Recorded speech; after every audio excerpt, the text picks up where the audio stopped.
Brought to you by Agilus Diagnostics. Health test की बात आती है तो मैं भरोसा करता हूँ India largest diagnostics company Agilus diagnostics. खुद को टेस्ट करते रहो। आम आदमी पार्टी के नेता और राज्यसभा सांसद संजय सिंह हमारे साथ हैं। संजय जी, सबसे पहले तो सवाल कि आजकल उत्तर प्रदेश से एक नारा चल रहा है कि बटोगे तो कटोगे, और अब इस पर महाराष्ट्र में भी बीजेपी के नेताओं ने इसको एक तरीके से आगे बढ़ा दिया है। कैसे देखते हैं, क्या हो रहा है? देखिए, बीजेपी बहुत ही खतरनाक पार्टी है और इसीलिए हम कहते हैं कि भाजपा आपको कोई भविष्य नहीं दे सकती। ये दंगे फसाद करा सकते हैं, नफरत फैला सकते हैं, झगड़ा करा सकते हैं। इनका तो नाम ही भारतीय झगड़ा पार्टी है। तो ये झगड़ा करा सकते हैं, ना नौजवानों को रोजगार दे सकते हैं, ना किसानों को फसल का दाम दे सकते हैं, ना माताओं बहनों को महंगाई से राहत दे सकते हैं, ना व्यापारियों को कोई भविष्य दे सकते हैं। ये यूपी ही नहीं, पूरे देश को सिर्फ बर्बादी के रास्ते पे ले जाना चाहते हैं। और बहराइच इसका सबसे बड़ा उदाहरण है। जब जब ये चुनाव में कमजोर होते हैं, कभी मुजफ्फरनगर होता है, कभी अलीगढ़ होता है, कभी बहराइच होता है, देवरिया होता है, लोकसभा चुनाव में करारी हार के बाद जो दलितों पिछड़ों का एक एकता और एक समरसता, एक मजबूती बनी थी यूपी में, उसको तोड़ने के लिए सुनियोजित दंगा कराया गया बहराइच में।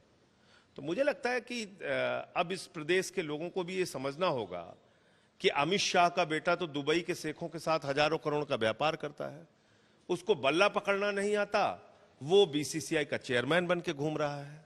और हमारे प्रदेश का नौजवान वो बेरोजगारी के कारण आत्महत्या कर रहा है। हमको क्या भविष्य मिल रहा है? यूपी के लोगों को क्या भविष्य मिल रहा है? प्रधानमंत्री भी दुबई के शेखों से जाके अमित शाह के बेटे को ठेका दिलवाते हैं, कहीं अडानी को ठेका दिलवाते हैं। अडानी का लड़का जाता है किसी दंगे में? अमित शाह का बेटा जाता है? झगड़े लड़ाई में किसी बीजेपी नेता का बेटा जाता है? कौन मर रहा है इसमें? हमारे घरों के बच्चे। इसलिए यूपी के लोगों को अब यह सोचना पड़ेगा कि हम लोग क्या ऐसी पार्टी को, जिसके नेता डबल इंजन के मुखिया खुद कहते हैं कि जहां जहां कब्रिस्तान है शमशान बनाओ, बस उनको स्कूल अस्पताल नहीं बनाना है, उनको सड़कें रोजगार नहीं देना, उनको शमशान बनवाना है। हमारे लड़कों कहते हैं गोबर से बिजनेस शुरू करा देंगे आपका। शुरू हो गया यूपी में गोबर से बिजनेस। गोबर से बिजनेस शुरू करेंगे हमारे लड़के यूपी वाले, और इनके बेटे बेटियां हजारों करोड़ का व्यापार करेंगे घूम घूम के।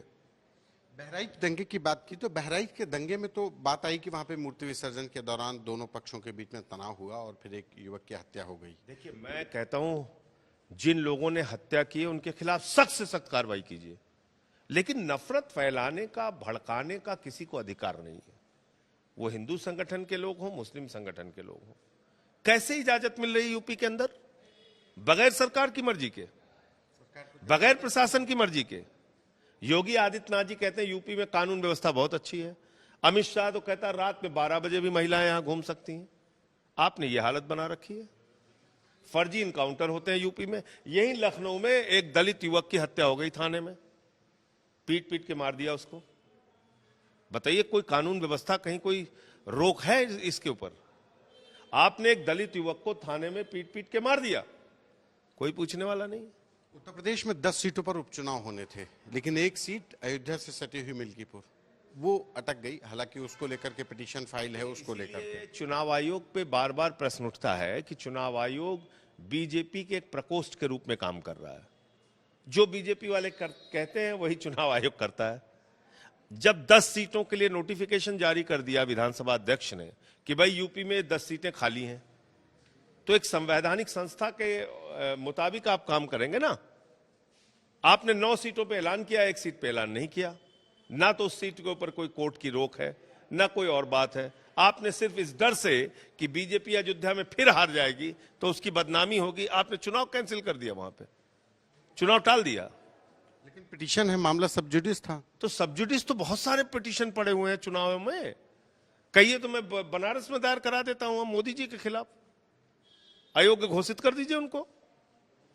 पिटीशन दायर होना एक अलग बात है, उस पर कोई कोर्ट का फैसला तो आया नहीं है, तो आप चुनाव कराने से कैसे रोक सकते हैं? एक आखिरी सवाल, आम आदमी पार्टी को लेकर के अब कैसे आगे की रणनीति, क्योंकि अभी इलेक्शंस है, क्या आगे करेंगे? जी, कल हम लोगों का प्रादेशिक सम्मेलन था और उसमें हमने फैसला लिया है कि 50 लाख मेंबर यूपी के अंदर बनाएंगे। 4 नवंबर से इसकी शुरुआत हो रही है। 8 प्रांतों में प्रशिक्षण शिविर का कार्यक्रम होगा। इसके अलावा 2 कार्यक्रम हर महीने जिला इकाइयां करेंगी स्थानीय मुद्दों को लेकर, जितनी भी हमारी कमेटियां हैं। एक सेवा का कार्यक्रम और एक आंदोलन का कार्यक्रम।